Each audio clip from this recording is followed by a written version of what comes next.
Hi friends, டேஸ்டியான mutton biryani எப்படி பண்ணலாங்கிறத பார்க்கலாம். ஒரு அடிகனமான குக்கர் எடுத்துக்கோங்க. அதில் 100 ml எண்ணெய் சேர்த்துக்கோங்க. நெய் சேர்க்குறதா இருந்தால் 50 ml நெய், 50 ml எண்ணெய் அந்த மாதிரி பிரித்து சேர்த்துக்கோங்க.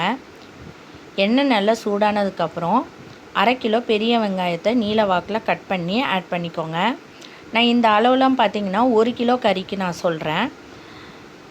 எப்போவுமே பிரியாணி பண்ணுறதுக்கு அதிகமான வெங்காயம் தக்காளி ஆட் பண்ணணும்னா கண்டிப்பாக உங்கள் பிரியாணி ரொம்ப டேஸ்ட்டாக இருக்கும். ஸோ ட்ரை பண்ணி பாருங்கள்.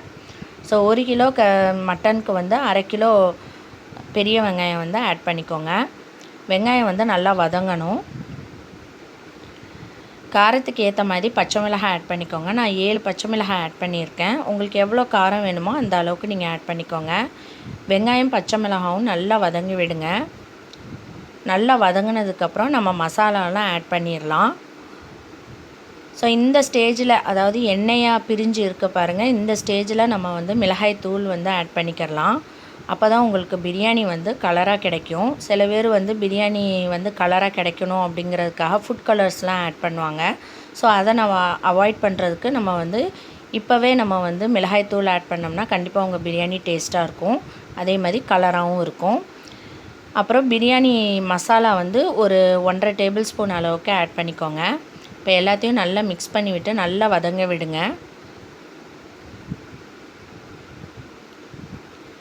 இப்போ எல்லாம் நல்லா வதங்கினதுக்கப்புறம் இஞ்சி பூண்டு பேஸ்ட் ஒரு 100 கிராம் சேர்த்துக்கோங்க.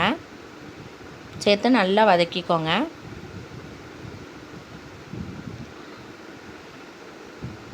அப்புறம் 100 ml தயிர் சேர்த்துக்கோங்க. எல்லாம் நல்லா வதங்கினதுக்கப்புறம் நம்ம தக்காளி சேர்த்துக்கலாம். ஸோ இந்த மாதிரி எண்ணெய் பிரிஞ்சு வந்ததுக்கப்புறம் நம்ம 1/4 கிலோ தக்காளி ஆட் பண்ணால் போதும். ஸோ 1/4 கிலோ தக்காளியை இந்த மாதிரி சின்ன சின்னதாக வெட்டி வச்சு ஆட் பண்ணிக்கோங்க. எல்லாத்தையும் நல்லா வதக்கிக்கோங்க.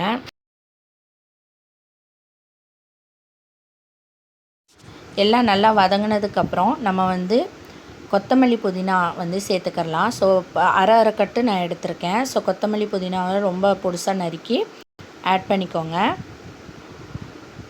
பிரியாணிக்கு எப்போவுமே கொத்தமல்லி புதினா இதெல்லாம் கொஞ்சம் அதிகமாக சேர்த்தோம்னா நல்லாயிருக்கும்.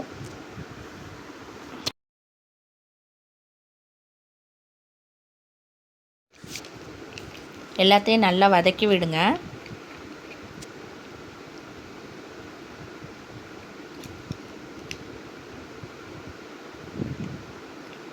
இப்போ நம்ம மட்டன் சேர்த்துடலாம். ஸோ 1 கிலோ மட்டனை ஆட் பண்ணிக்கோங்க.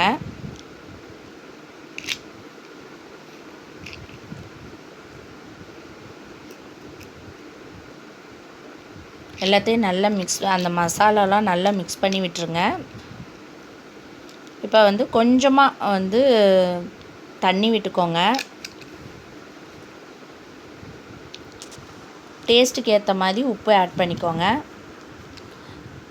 மட்டனில் ஏற்கனவே தண்ணி விடும். ஸோ அதனால் நம்ம கொஞ்சமாக தண்ணி ஆட் பண்ணால் போதும். மட்டன் நல்லா வேகணும். ஸோ அதுக்காக நம்ம கொஞ்சமாக தண்ணி ஆட் பண்ணால் போதும்.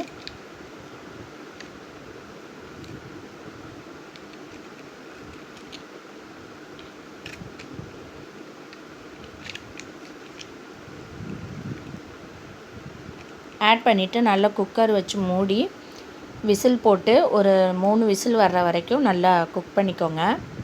இப்போ பாருங்கள், நல்லா மட்டன் நல்லா குக் ஆயிடுச்சு. இப்போ தான் நம்ம ரகசிய மசாலா ஒன்று போட போகிறோம். வேறு ஒன்றும் இல்லை, எலுமிச்சம்பழம், ஒரு எலுமிச்சம்பழத்தை நல்லா புழிஞ்சு சாறு எடுத்துக்கோங்க.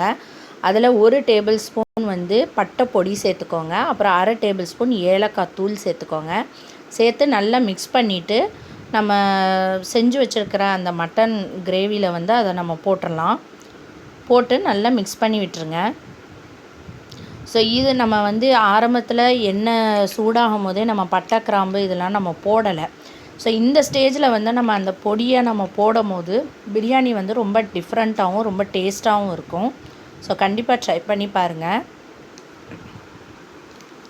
இப்போ எல்லாம் நல்லா மிக்ஸ் பண்ணதுக்கப்புறம் நம்ம அரிசி போட்டுடலாம். அரிசி பார்த்திங்கன்னா பாஸ்மதி அரிசி நான் எடுத்திருக்கேன். 1 கிலோ மட்டன்னா 1/2 கேஜி பாஸ்மதி அரிசி வந்து உங்களுக்கு கரெக்டாக இருக்கும். ஸோ அதனால் 1/2 கிலோ பாஸ்மதி அரிசி எடுத்துக்கோங்க. அதை நான் வந்து நல்லா வாஷ் பண்ணிவிட்டு ஒரு 1/2 அன் ஹவர் வந்து தண்ணியில் ஊற போட்டு வச்சுருந்தேன். அதை வந்து இதில் மிக்ஸ் பண்ணிடலாம். மிக்ஸ் பண்ணி விட்டுட்டு கொஞ்சமாக பார்த்து அளவுக்கு தண்ணி விட்டுக்கோங்க. ஏற்கனவே மட்டனில் வந்து நல்லா தண்ணி விட்டுருக்கு. ஸோ அதனால் அரிசிக்கு மட்டும் எவ்வளோ தண்ணி வேணுமோ அந்த அளவுக்கு விட்டுக்கோங்க. 1 கப் அரிசினா நம்ம வந்து 1/2 கப் தண்ணி விடுவோம். ஸோ அந்த அளவு வந்து நமக்கு பார்த்தாலே தெரியும். பார்த்து அதுக்கு தகுந்தாமல் நீங்கள் தண்ணி விட்டுக்கோங்க. எல்லாத்தையும் நல்லா மிக்ஸ் பண்ணி பார்த்துக்கோங்க. டேஸ்ட் பார்த்துக்கோங்க. வந்து கொஞ்சம் கூடுதலாக இருக்கணும். உப்பு வந்து கொஞ்சம் கூடுதலாக இருந்தால் தான் பிரியாணி டேஸ்ட்டாக இருக்கும். இப்போ மூடி வச்சு ஒரு 2 விசில் வர்ற வரைக்கும் நல்லா குக் பண்ணிக்கோங்க.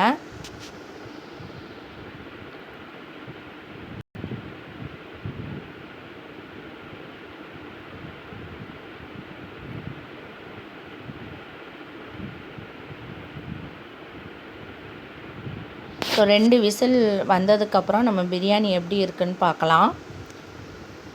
மீடியம் லெவல் ஹீட்டில் வச்சு நல்லா குக் பண்ணிக்கோங்க.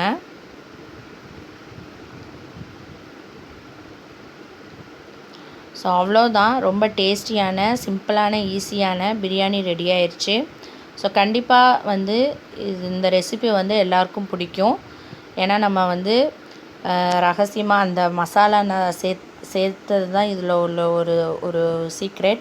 ஸோ கண்டிப்பாக ட்ரை பண்ணி பாருங்கள். இந்த வீடியோ பிடிச்சிருந்துச்சுன்னா லைக் பண்ணுங்கள், ஷேர் பண்ணுங்கள், மறக்காமல் சப்ஸ்கிரைப் பண்ணுங்கள். தேங்க்யூ.